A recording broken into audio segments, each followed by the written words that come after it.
Welcome back to the channel, everybody. Alien Romulus hype is thick in the air. This may have you feeling like a starry-eyed child on Christmas morn, or gray as a mourner at a funeral dirge.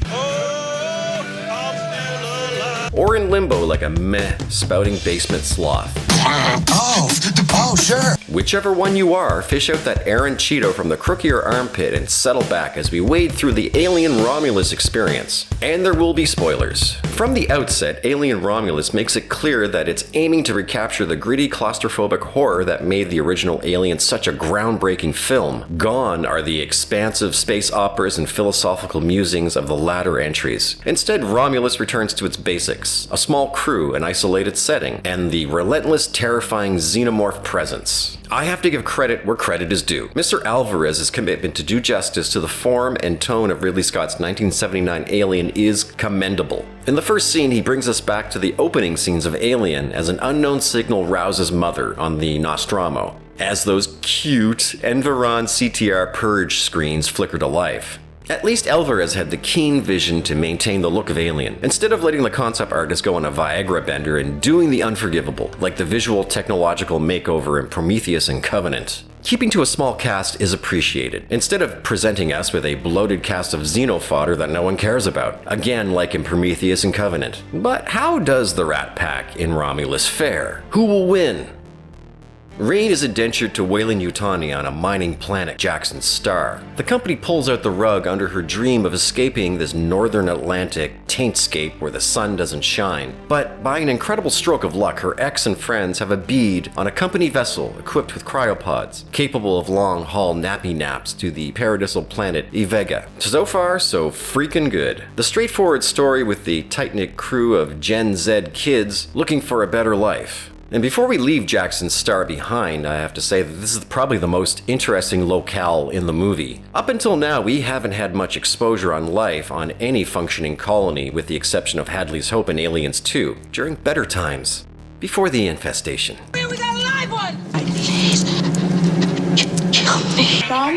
But good times are few and far between on Jackson Star, and it turns out Weyland-Yutani is far more despotic than I ever thought they could be. I repeat, Rain is indentured to X amount of years of toil, and the company can increase her sentence with impunity, like a judge. This attention to world-building detail was a pleasant surprise. Shitty for Rain, though. Rain and her adopted synthetic brother, Andy, join the escape team, and they leave to collect the cryopods and the mystery ship. Okay, so let me get this straight. The kids know about the ship, but why wouldn't Weyland-Yutani? After all, Weyland-Yutani did find Big Chap floating in space near the Nostromo and the refinery wreckage, but the wreckage would have been vaporized after the multiple thermal nuclear explosions after Ripley set the self-destruction option. Danger. The emergency destruct system is now activated. So the company can find an alien needle in a haystack in the vast cosmos, but they can't track a massive research facility, a facility that is about to crash into the planet's rings. And that presents an unacceptable huge financial loss to the company. And I would have thought that they'd want to salvage as many facehuggers and xenomorphs as possible. You suspension of disbelief. After boarding the research facility, they discover the cryopods and accidentally let loose a buttload of facehuggers. Clearly they've been in stasis for a while, because look how lonely they are, like deadly little kittens. Navarro is the first to be hugged, resulting in her being the host to a xenomorph, but the gestation period is just ludicrous. So from hug to exit, the process maybe took an hour and a half. Maybe there was some kind of gain-of-function stuff happening on Romulus. There would have to be, since the growth period for Big Chap and Alien took like a day or so. Oh, I forgot! The black goo! It skipped a movie, but the black goo's back. And it produced the dumbest thing ever. Stick around for that. Probably the most tense scene is when Rain, Andy, and Tyler try to sneak past a gaggle of facehuggers scanning for new hosts. I think that practical effects were used in this scene, because prior to this, we only saw them scampering at victims. But now, we can see how they hunt. Romulus also gave us another interesting insight into the development stages of the xenomorph. I think this is the first time we've seen a xenomorph coming out of its chrysalis stage. And the emergence of the xenomorph was exacerbated by Bjorn, who uses an electrical prod to try to kill a xenomorph, but in turn gets an acid bath. Tough break for him, but he's been a dick the entire movie, so sayonara! Romulus is cinematically beautiful and the sets are visually stunning, striving to match up with the 1979 Aliens environments. But you won't believe who they dredged up in the process. Ash is back like a rash. Was it an older model? Yeah, the Hyperdyne system's 128.2. Well, that explains it, and the A2s always were a bit twitchy.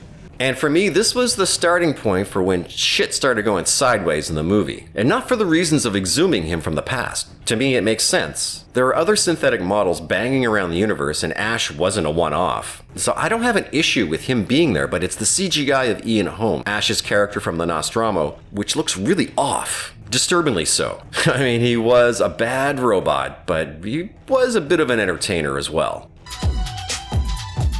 I didn't feel the dread that I experienced when I watched Alien for the first time. And granted, Alien is a tough act to follow. It's one of the best sci-fi horror films ever made. And it's not as if Alien doesn't have its own flaws. For example, the Nostromo fudging a pretty standard landing on LV-426. I mean, to me, it seems like the rock that damaged the Nostromo in the landing process was in their blind spot. It makes no sense. Yet, it's almost inconsequential, measured against Alien's high-caliber cast and deft storytelling. Lightning in a bottle, really. So Alvarez deserves considerable praise for his accomplishment. It's regrettable that the cast of Romulus doesn't have the same allure. It is a young cast, and I feel that they perform their roles well, especially David Johnson as Andy. He gave the movie its standout performance. And I don't know if it's a symptom of directing actors these days, but there seems to be less characterization in today's performances. And as an actor, I've noticed the prevalence of this in casting calls that I've done.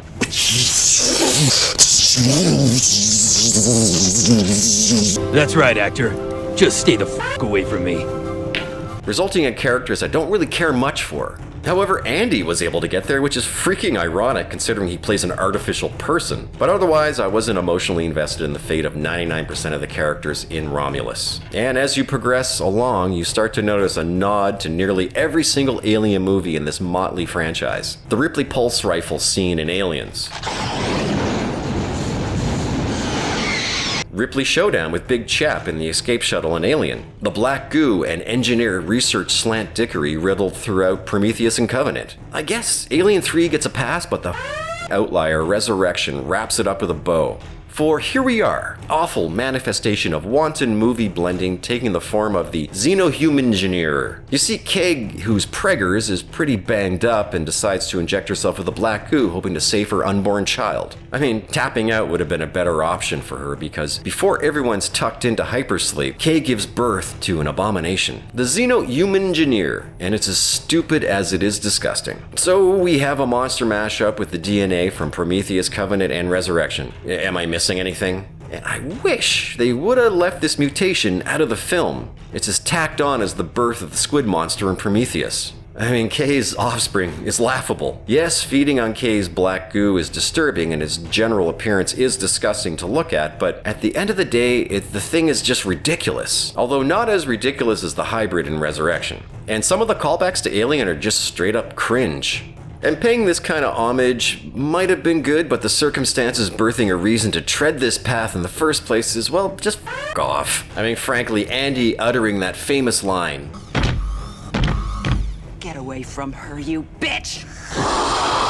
felt out of place. And all we needed was to inject this line, Game over, man! Game over! to achieve legendary cringe. I know that I'm liberally dumping all over this movie, but it still remains the third best Alien movie in the series. I mean, finally, someone at least is trying to steer the original genius concept back to one. And when I mean one, I don't mean Prometheus. And as much as I loathe Prometheus, I for some reason managed to watch it like 8 times, cursing at the screen every time, of course. Alien Romulus isn't perfect by any stretch, but it's heads and shoulders better than anything outside of Alien and Aliens. Romulus is a decent attempt to return to the roots of the series, and it's honestly encouraging to say the least. Nitpicking aside, I'm curious to see where and if this ride continues. Would a sequel pick up on Rain and Andy's voyage? Or would a lead up to Aliens be in order? It's exciting to think about. In the end, I didn't leave the theater blown away. The hype around the movie is somewhat overblown and the movie itself felt a bit hollow. And that's going to be today's video. Do you think that Alien Romulus is deserving of the accolades? Is Romulus yet another example of contemporary hollow filmmaking? Let me know in the comment section below. And while you're there, please don't forget to give this video a like, share, and above all, please subscribe. Thanks for hanging out, and I'll catch you in the next one.